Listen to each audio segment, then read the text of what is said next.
சுத்துனாங்க CCTV போட்டுட்டே இருந்தாங்க. எல்லா சிசிடிவி போய் ஆய்வு பண்ணாங்க, கிடைக்கவே இல்லை. அப்புறம் எப்படி இந்த சம்பவம் மீண்டும் மீண்டும் நடக்காமல் இருக்கும்? இன்னைக்கு அந்த காவல் தனிப்படைகள் கலைச்சாச்சு, சிபிசிஐடி கிட்ட கொடுத்தாச்சு. கேட்டா சிபிசிஐடி கிட்ட வழக்கு கொடுத்தாச்சு, இனி அதை விசாரிப்பாங்க.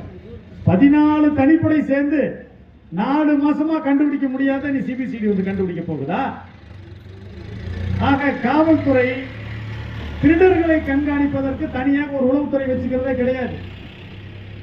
திருடர்களை கண்காணிப்பதற்கு தனியாக ஒரு படை வச்சுக்கிறதே கிடையாது.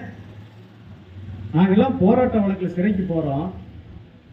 போராட்ட வழக்கில் சிறைக்கு போற நமக்கு ஒரு பேன் கொடுக்கறாங்க, ஒரு தட்டு கொடுக்கறாங்க, ஒரு புது பெட்ஷீட் கொடுக்கறாங்க. சரி, அங்க ஜெயிலுக்குள்ள நாட்டாமன்ற ஊரா திருடன்.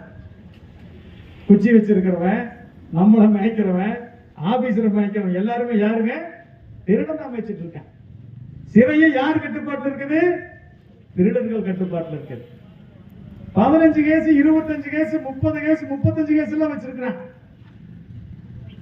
அவ்வளவு தூரம் திருடர்கள் மீது, திருடர்கள் மீது இவ்வளவு மென்மையான போக்கு தமிழ்நாடு காவல்துறை வச்சிருக்கிறதுனாலதான் தமிழ்நாட்டுக்கு பீகார்ல இருந்து திருட வர்றான், ராஜஸ்தான்ல இருந்து திருட வர்றான், எல்லா பக்கம் வந்து திருடிட்டு போயிட்டே இருக்கிறான். எங்கேயாவது ஒரு பக்கம் தெரியாதனமா தான் திருட சிக்கிறான ஒழிய இவங்க விரட்டி பிடிக்கிற வேலையெல்லாம் கிடையாது. தெரியாதனமா கிடைக்கிறவங்க மேல இருக்கிற நிலுவையில் இருக்கிற வழக்குகளை பூரா போட்டு அத்தனை வழக்கை பிடிச்சாச்சுன்னு சொல்லி அனுப்பி நீதிமன்றத்தில் நிறுத்துறாங்க. எல்லா வழக்கிலும் இந்த திருடன் விடுதலை ஆகிறான், மீண்டும் திருடுறதுக்கே வர்றான்.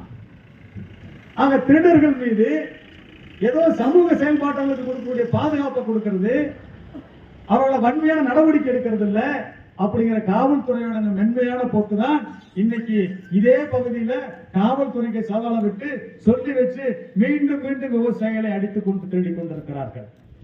எனவே தமிழ்நாடு அரசு காவல்துறை வைத்திருக்கக்கூடிய மாண்புமிகு தமிழ்நாடு முதல்வர் அவர்கள் எல்லாம் 5 வருஷமாக தமிழ்நாடு காவல்துறையால் இதே போன்ற குற்ற சம்பவங்களில் ஈடுபட்ட ஒருத்தரை கூட கைது செய்ய முடியவில்லை. காவல்துறை முழுமையாக தோல்வி அடைந்து விட்டது. இனிமே காவல்துறையை நம்பி விவசாயிகள் இவங்க எல்லாம் பாதுகாப்பாங்க, நம்ம சொத்துக்களை பாதுகாப்பாங்க, நம்ம உயிரை பாதுகாப்பாங்க என்ற நம்பிக்கை ஒட்டுமொத்தமாக எங்களுக்கு கிடையவே கிடையாது.